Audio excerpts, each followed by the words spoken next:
Ladies and gentlemen, please welcome Churchill Club CEO, Karen Tucker.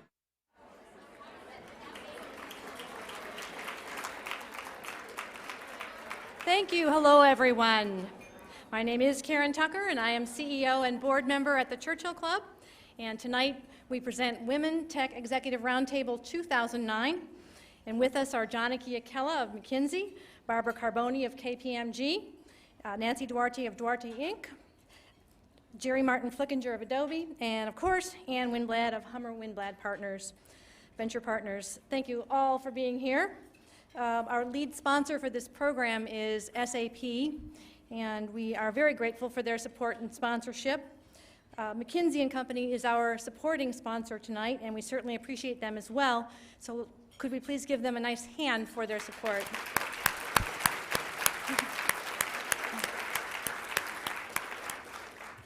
One of the reasons in doing this program, of course you'll hear many from Ann and the panel, but one of them is to draw attention to some great women-focused organizations in our community. And we have 3 of them here as co-hosts this evening, and so I would like to acknowledge them. Representatives from each of these organizations is present tonight, and I encourage you to seek them out and talk with them before the evening is over. The first is the Anita Borg Institute, or ABI, and Gerri Barrett of ABI, would you stand up, please?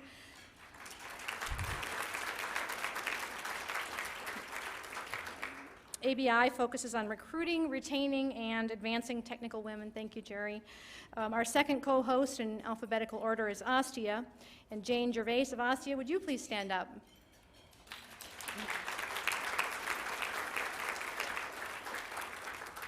Astia helps build women leaders and accelerate the funding and growth of high-potential, high-growth companies, women-led startups. Thank you very much, Jane. And finally, the Forum for Women Executives and Entrepreneurs, or FWE&E, June Lee of FWE&E. Would you please stand up? FWE&E focuses on leadership excellence for accomplished women from a wide range of disciplines and industries, and to build meaningful relationships, to exchange ideas, and openly share collective wisdom. So thank you, June. Brief announcements about upcoming Churchill Club programs. Next Monday on April 27, it's Executive Leadership and Business Performance, a rare chance to hear Bill Campbell, who is known in the Valley as the Coach. He is the former CEO and current chairman of Intuit, and he's known as the Coach because he has legendary counsel to folks such as Steve Jobs and the Google leadership team and Kleiner Perkins. He and another icon, Gordy Campbell, the chairman of Fenwick, and others are going to come and talk about Valley executive style and its result on business performance. It should be a very fascinating discussion. On Thursday, May 7, it's the 2009 CIO agenda. Karen Ann Terrell, CIO of Baxter, and Matt Carey, CIO of Home Depot, are flying in to speak to our members and guests about trends, strategies, where they're headed, and leading consulting CIO Lars Robb will join them on stage as well. And finally, it's our most anticipated program of the year, the 11th annual Top 10 Tech Trends program, and that's on Wednesday, May 20. This year we have Vinod Khosla, Ram Shriram, Steve Jurvetson, Joe Schoendorf, and Ann Winblad will be making their predictions with high audience participation. So we hope to see you there. If you can only make one of the upcoming programs, make that one. For those not familiar with the Churchill Club, for over 23 years, the Churchill Club has been the leading forum for business and technology in the Bay Area, presenting what's new, what's next, what matters most. We're a nonprofit-supported organization, and if you are not a member and you do enjoy this evening's program, we hope that you will consider joining us. We make it very easy for you to either sign up as a member or to simply get on our mailing list by visiting churchillclub.org. Now I'm very pleased to introduce our moderator, Ann Winblad. Ann is certainly a legend in the tech industry. She is the co-founder and managing director of, as I say, Winblad Venture Partners, a leading venture capital firm focused on software investing, formed nearly 20 years ago. In fact, I think it has been 20 years now. Over the years, Ann has also been a successful software entrepreneur. She's been a strategy advisor, a technical author, and a venture capitalist. She served and serves as director on numerous startup boards and public companies. Her background and experience have been chronicled in many national business and trade publications. She's going to lead the group tonight, but she will also participate in the discussion with her own insights and observations as well. So let us please give our warmest welcome to Ann Winblad.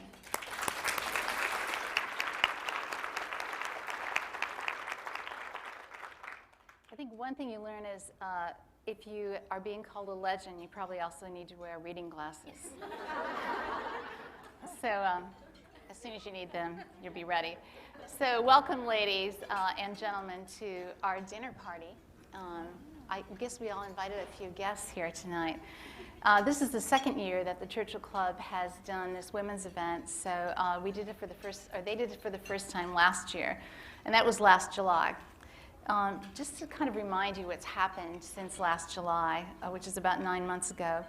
Last July, the NASDAQ was at 2,200, and it was still on its climb to 2,400. Adobe stock was at $45. Thank you for sharing. McKinsey had just issued this, they have a quarterly email newsletter, and their newsletter for July was Building the Web 2.0 Enterprise.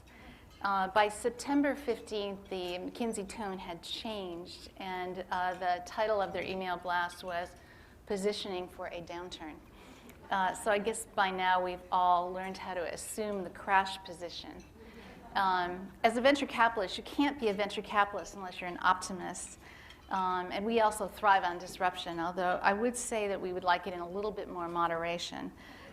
So venture investing had sort of been steady Eddie since 2004 at $6 to $7 billion a quarter in the US. But even an industry led by optimists looks pointed in a nosedive position, and the amount of investment in Q1 was $3.9 billion, almost 50% lower than Q4. And the number of companies funded declined to 1996 levels. So the bar has certainly risen, and the pressure's gotten higher. While I was driving here, NPR had a piece on the radio about gender tension. And they mentioned that for the first time in the US, many more women will be employed than men. And this is causing a bunch of gender tension. It appears that men who are no longer breadwinners look at themselves as bread losers. So we have a bigger job. So here we are today in this challenging environment with a panel of incredible executives. They all just happen to be women. So before we start our conversation, and it's just as if we're sitting at our table and you get to listen in on us, and the men here are not allowed to take any notes whatsoever. Your pens will be confiscated. You know, so you have the bios. You have the bios of our guests. So before we get started, I'd like each of our panelists to say what they see as their biggest personal challenge in 2009. Who'd like to start? Personal. Personal. Go for it, Nancy. Personal challenge? I think I've been on a journey. The struggle between women who are kind of high-powered are way more results-driven than relationship-driven. And so my goal this year, I've been embedding for about 2 years in some of the women-run organizations like FWE&E because I've denied myself the pleasure of really being relational. And I've been learning that through my board and through the relationships that I've been building. So that's my own personal goal for this year. I think my personal goal is not to get overloaded again. I say yes, an opportunity comes up, I grab it. And I've gotten to the point in my workload where I have a nice life. I'm running again. I go home early on Fridays. But there's opportunities coming, and I've said yes to 2 of them without even thinking. And so my goal is to try to keep that balance that I managed to find and control my inclination to always take on more. My goal is to find that balance. I can help. I don't think it is as easy as perhaps takes work. Takes quite a bit. So I do have a tendency to say yes as well to everything, and so notion of balance doesn't exist.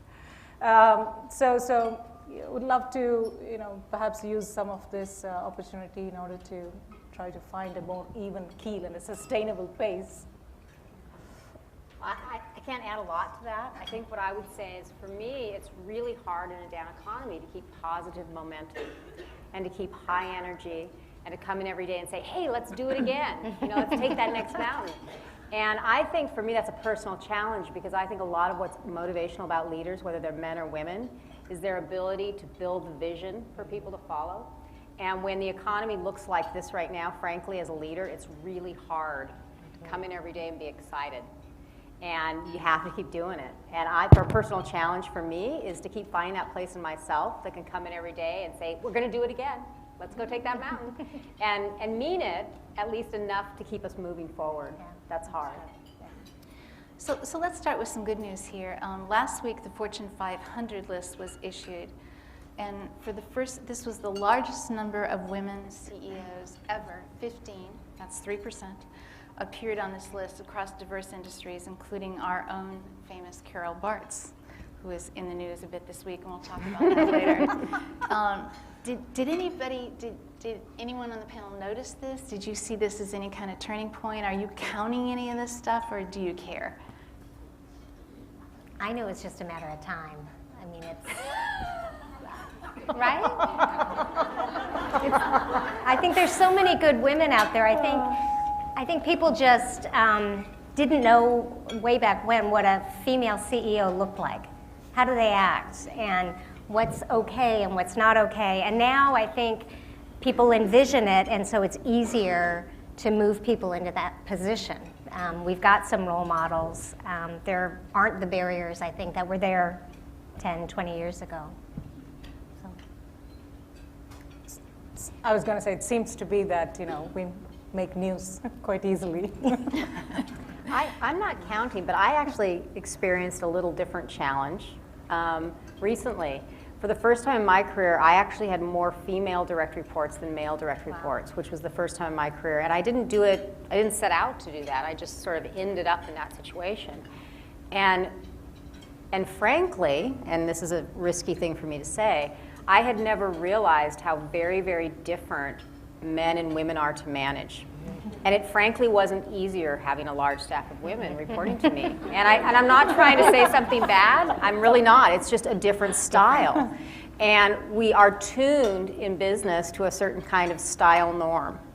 And when you start shifting that balance, it shifts the whole system. And so the numbers to me, I don't watch the numbers, but I think what will be interesting as this unfolds over time, because I think you're right, Barbara, it will unfold. Yeah. We will find that the whole equilibrium of how business decisions are made is going to have to also shift for it to be real. And I think that's much harder. Yeah. I just noticed everybody uses the word career, not job, in talking about themselves on the panel. When you read someone's bios, it seems like it was kind of a straight line to a planned path. Did any of you ever think about changing course? Did you sort of change course? And Nancy, I searched the web and I couldn't find your bio, and we'll talk about your description of yourself later. Did you actually have a career path? You're an entrepreneur who started a business, but everybody else here works in a company. Can you talk about how you use the word career versus job? So maybe I can just take a few minutes to describe my journey. Right? I actually started out as very much in the pure technologist. I have a PhD in computer engineering and very much a researcher at heart, and went to Hewlett-Packard Labs and did a lot of sort of technical work. I don't think at that time I thought I would go into business or management. And so in terms of a career path, I can certainly tell you that it was a big change, coming into consulting. But I think the red thread that, at least for me, through this, and in terms of thinking of a career and what's the job, is what was passionate, what is exciting, and what was and through graduate school, the potential of technology was limitless. Probably many of you are in situations like this where you're working with technology or working with, whatever aspect it is, which you find the potential of that limitless. And really, when we thought about the impact it could have, and that's the sort of red thread that I see between, being a researcher at HP Labs and versus being a partner at McKinsey. Did you have any fantasy life you envisioned? I mean, one thing that happens, when you get a bunch of men this on is the a family panel. show. Let's say Roger McNamee was up here. Roger has a fantasy about being a musician, so he actually does that. He talks about it. He gets in front of people, and no one's bios that I looked at talked about anything sort of on the edge here. Is there anything else you want to tell us about? Well, I hiked the canyon down last summer, and I don't know if that's a bit of an edge compared to, you think of, sort of very serious work all the time. It's not true. Yeah. We do our fair share of. I guess I'm boring. I started at KPMG knowing I wanted to be a partner. I started out though wanting to be a teacher. I taught preschool for 3 years, and then I went. Oh yeah, that connects. Preschool, KPMG. You would A straight line career. Listen to There's that. a lot of similarities. Listen to that. When I managed the practice, believe me, I drew on a lot of my skills. Dealing with my partners was a lot like 5-year-olds sometimes. But I went to college. I went to a junior college for 2 years and didn't know what I wanted to do. And I was working in an office, and my boss said, well, take the accounting course. I took it, piece of cake. I said, I can do this. So I went home to my father, and I said, I think I'm going to get my associate's degree in accounting. And he said, why not get a CPA? Why stop short? And I didn't even know what a CPA was. But my dad really motivated me to go for it. And so I think that started me on the career path that I'm on. So I went to 4-year school, got my degree, started recruiting, immediately saw the partners and said, okay, that's the top job, I want the job. And became a partner, and of course, as I was moving up to the partner, I saw, okay, who's the audit pick and who's the managing partner, and I always sort of set my sights high. So I think it helped me because I had a vision of where I wanted to get to. Now, it wasn't a straight path. I didn't just stay and do the same thing. I've worked with clients in almost every industry there is. I've done leasing, banking, high tech, commercial, everything. I've been in San Francisco, I've been in New York, I've been in Silicon Valley. So I'm doing the same thing within a firm that allows me to have that variety. So the one thing I have figured out is that I change every 5 years or so. I get a little restless. But your partners would be shocked if they saw you in a Guitar Hero commercial in boxer shorts. Right? That's true. I love this word journey, and it's not one I use a lot in my vocabulary, but it is a great way from how I feel about where I've been and where I'm heading to. And of course, the bio you read was a PR bio, right? So it sounds That's why I'm asking. great. No, I have a very, mine was a pretty straight line career. Don't let the fact that you work in a public company stop you. Oh no, no worry, no worry. I had a pretty traditional career, 12 years, 15 years, 20 years, kind of mainstream IT, growing my career, having higher and higher level management roles, moving companies a couple times to take that leap. But for me, the part that really became a defining moment that was very unusual was my decision to start a family. And most of us panelists had little conversations about this, which I won't divulge to this larger group. I might, though. But you might. Okay, you watch it. Just my own secret. Okay, because we're best friends now. Okay, so, but for me, I got to the point in my career, I was a very successful CIO, quite happy in that role, but realized that becoming a parent was going to take me to step out of that role for a serious amount of time, that I couldn't carry that ball and actually start this new adventure. So I actually made a focused decision to leave my career, and that is that C word, really leave my career behind. And I left completely the business world for 4 years. And I spent a couple of it trying to get the kid thing to happen, and a couple of it raising some little girls for 2 years, and decided that at-home thing doesn't work for me. So got the heck out of Dodge with that one. But I just got very lucky and was able to, fortunately, through a series of just very fortunate connections that, you know, one of those things people always say, it's always about connections, and you always go, yeah, it's just because I'm great, right? No, it's just because you knew somebody who remembered your name and they called you, and before you know it, it kind of lines up. And I did get very lucky. So I re-entered my career path at the same basic level in a different company that I had left. So I didn't really lose ground. And I didn't work, I mean, I'll be very frank, I didn't work real hard at that. I was very lucky. You know, I really did unplug for 4 years and came back in. And I think for me, that journey, what's important for me to think about with that is it's important in your life journey to, when you need to take a time to do something different, give yourself permission to do that and stop worrying about 5 years out. Life, somehow, trust in life, trust in yourself, trust in your instinct, trust in all the good you've done before that will come back to you later, because it's a leap of faith, and it's a hard one. And for me, that was very, very important. And so for me, one of the challenges right now is balancing that, right? Because now I have these little 5-year-old kids running around, and I'm back in it. Oh, I have to answer that one too. Well, no, let's ask you a different question, Nancy. So everybody sounds like they've had sort of, everything's gone extremely well. And okay, just say no. Just say no. Well, it's funny. How can you have a career failure when you're the one, like, you know, running the whole thing? So, Yeah. like, making a career misstep that didn't move me up, I'm in complete control of that. I think there was one particular utter failure because it was lack of insight on my part, and that was when we were approached by Al Gore's team to say they were going to make our slideshow into a movie. I laughed, and I said, who's going to pay $10 to see a slideshow about a movie? Are you kidding me? Because we'd worked with him for several years already and put at a very discounted rate and already poured our lives and hearts into this slideshow, and they asked us. That was before he developed his dynamic speaking skills. Exactly. This was long before. This is when he was a dullard, so I'm talking about now. No. Now. So it was I was just so stupid because they said that the company called and said, if you donate $10,000 worth of your time, we will never say a word about the movie without your name closely associated with the movie and with Mr. Gore. And I laughed. I said, you know, I've already put hundreds and hundreds of I'm tired. And so no, because I thought it would never amount to anything. I didn't realize, you know, that it would create this global tipping point. So that was stupid. So now it's all over the back of my book. It's in my bio that, you know, we worked with him and stuff. So he's cool, but yeah, it was stupid.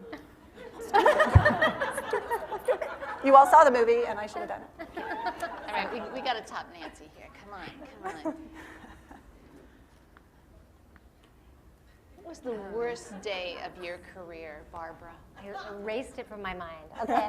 You mentioned it on the There's phone. bad ones. Oh, that one? That one. That was the beginning of my career. That was just embarrassing. I was interviewing for my position at KPMG. At the time, it was Pete Marwick, of course. And I was meeting with the recruiter, and he said, well, you know, this doesn't happen very often, but the audit pick wants to meet you. And he cleared his schedule because he wants to interview you. He's heard a lot about you. And I was like, oh my gosh. And so I stand up to meet him, and we have those glass walls in our office. And just a little bit about the audit pick at that time. His name was John Madonna. And John went on to become the chairman of the firm and the chairman of the firm globally. Very, very impressive man. Perfect. Not a hair out of place, perfectly dressed, perfect teeth, you know, just impeccable. Well, I stand up, and I had this cute little clutch bag. Zipper was open. Fell out, everything on the floor. And I was like I Love Lucy. Every time I picked something up, something else would fall down. It was just, and he was just standing there and just laughing. And I just put my hand out, and I said, I guess she won't forget me. And had the interview, and he went back to the recruiter and wrote a note and said, hire her. So it worked out. So this is an interesting conversation. We have a lot of young women in the audience as well. So we might be giving everybody the sense that, you know, if everything goes perfect, you can be as successful as all four of you. Are you just great overachievers? What's driven success for each of you? Clearly, it wasn't learning through failure. so we'll take that off the table. That's a little bit of the journey that I've been on. I hired people smarter than myself finally, so now I get to do what I really want to do, and I've been on that self-discovery journey, and I found out pretty quickly that people that overachieve sometimes were raised in environments that were either economically starved or emotionally starved. And I realized really recently that I needed to go back and kind of deal and face the lies I'd been telling myself, or lies that I believed that other people told about me.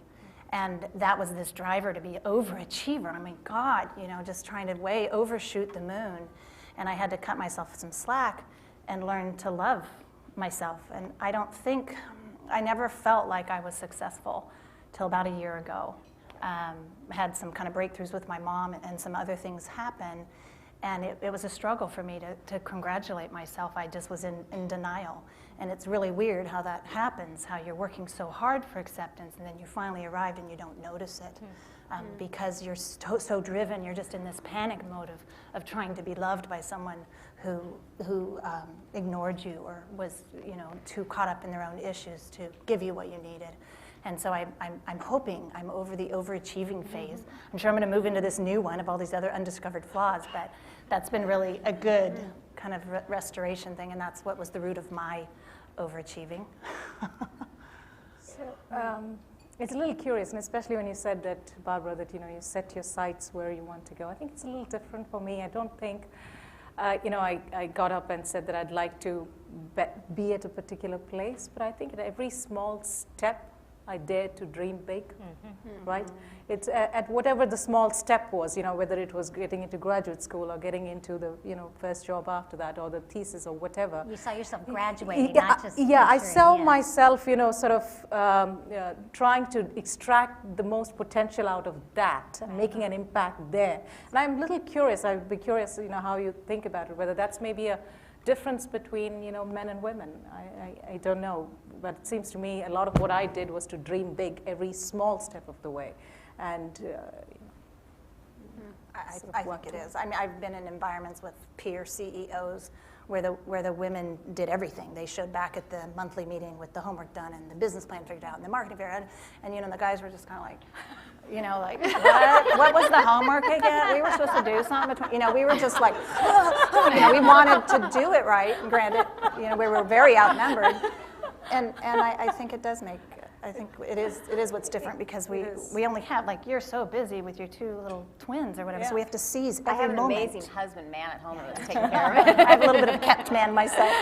But you have to seize the moment, right? You have to seize every minute out of every day and, be up to our elbows. And so I think we have to face our careers the same way.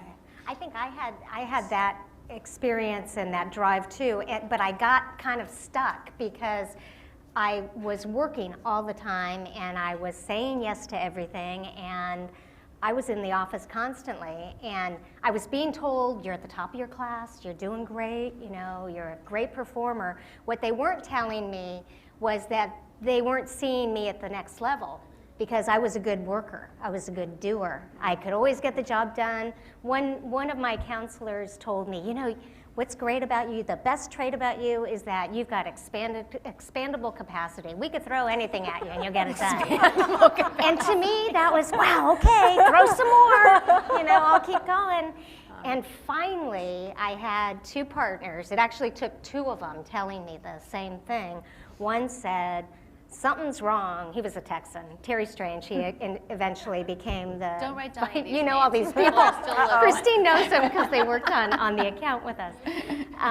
But he became a very successful man, and he's like, you must not be doing something right because you're the only one here at 11:30 every night. Figure it out. But that was all he could say, So I just worked faster, harder. So I didn't get the message from him. And then I had another partner, Don Briggs is his name. And he finally came in and he said, you're never going to make partner until you become a manager and not a doer. And that was my reaction. It was like, what? And he said, nobody sees you in the role. And I needed that slap in the face, sort of that direct, honest feedback to sort of step back and say, oh, yeah, there is a different way to work. And so I started making sure I had the right people on my team so that they could do the work and not me. And I started paying attention to who was a good manager and what are they doing that allows them to go home at 5 o'clock. And so it's sort of, I was on a fast track, but then I got stuck, and then I made a big move up after I got that good feedback. So Gerri, you've been at a number of great companies in Silicon Valley, McAfee, VeriSign, and now Adobe. So in this environment, a common question I'm asked is,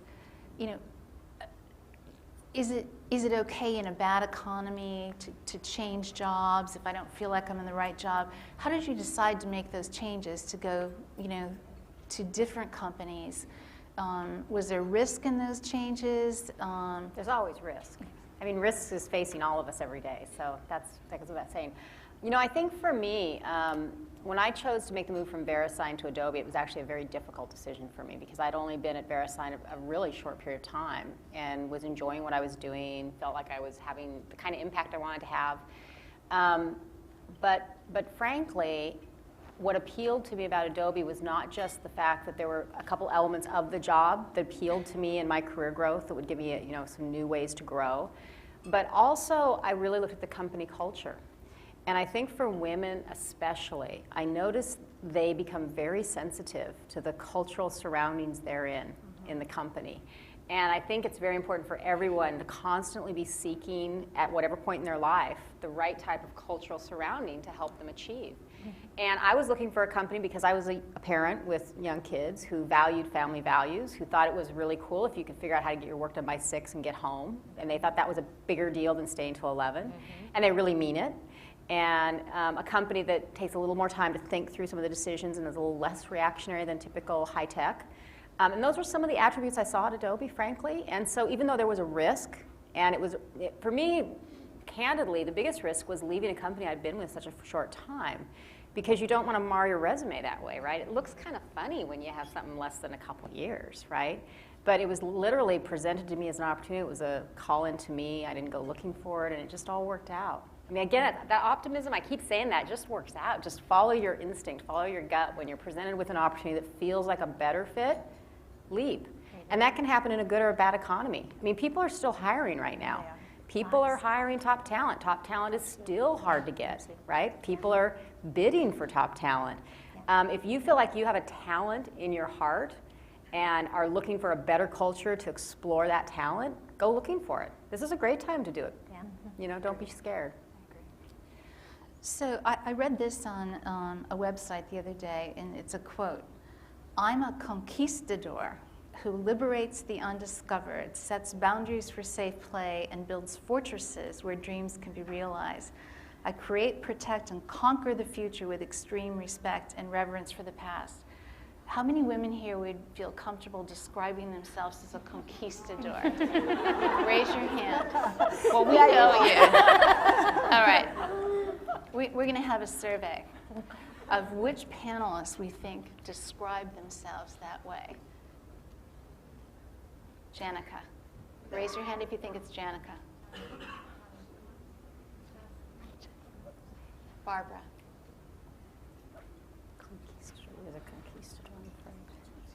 Nancy. That's pretty good. It's Gerri. Look at that. No, We tied.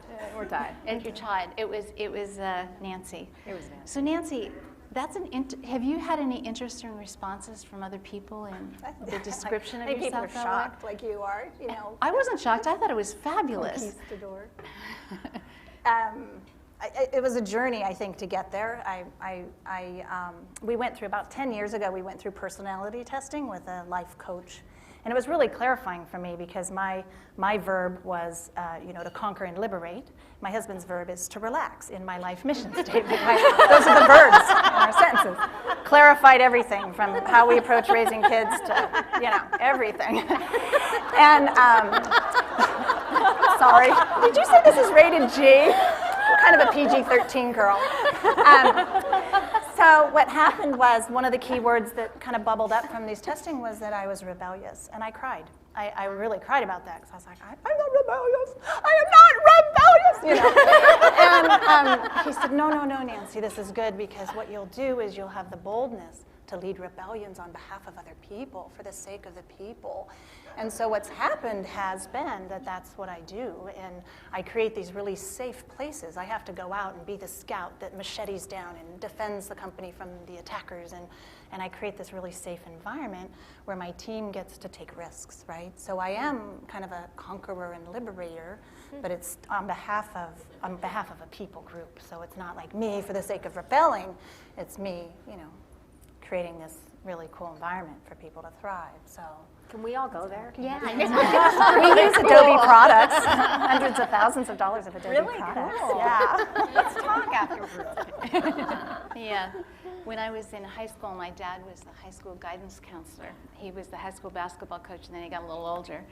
And so as seniors, we had to take that test called the Cooter Preference Test, where you punched holes in there, and it told you what careers you should have.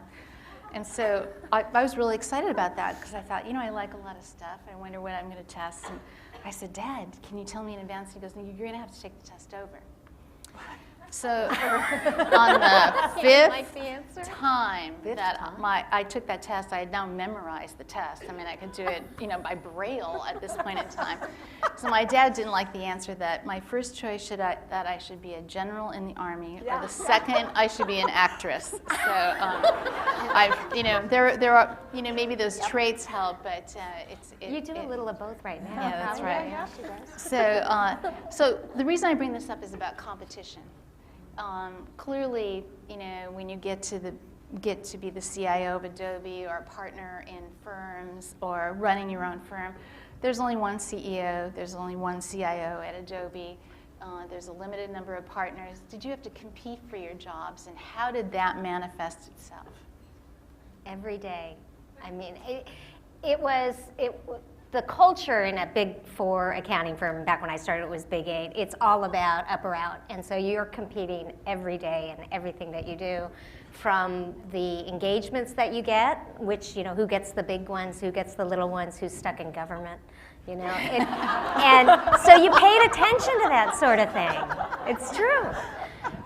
And so you competed there, and you competed with the staff that you got, and the partners that you worked with. So it's a very competitive environment. I think I stopped competing somewhere in like my third or fourth year of being a partner until I became a business unit pick. Then it was a whole new competition. I was competing with all of the other business units, and every month they'd send the results out, and where was my business unit compared to everybody else. I was only one. There were 2 women, actually, business unit picks out of 24. And the 2 of us sort of partnered up together against the guys, so it was interesting. Interesting. I don't think I hope I don't sound too naive. I don't think we face that kind of a competition, but definitely there's a lot of, competition with respect to making sure that you are bringing in the most attractive work, right? So it's the most exciting studies, so that the people want to be on your studies, right? You're bringing in the most. So there's definitely competition from that perspective, and I think among your partners, you want to be the one who is perhaps doing the leading edge work, most transformative work, most impactful. Spending local work and come home on his own, not traveling, right? There are all these dimensions along which, as a result of which, there is competition, and then ultimately, you're competing with yourself, right? What about other women? Have they been your friends, your foes, your mentors, your influencers? This is my best friend. I met her an hour ago.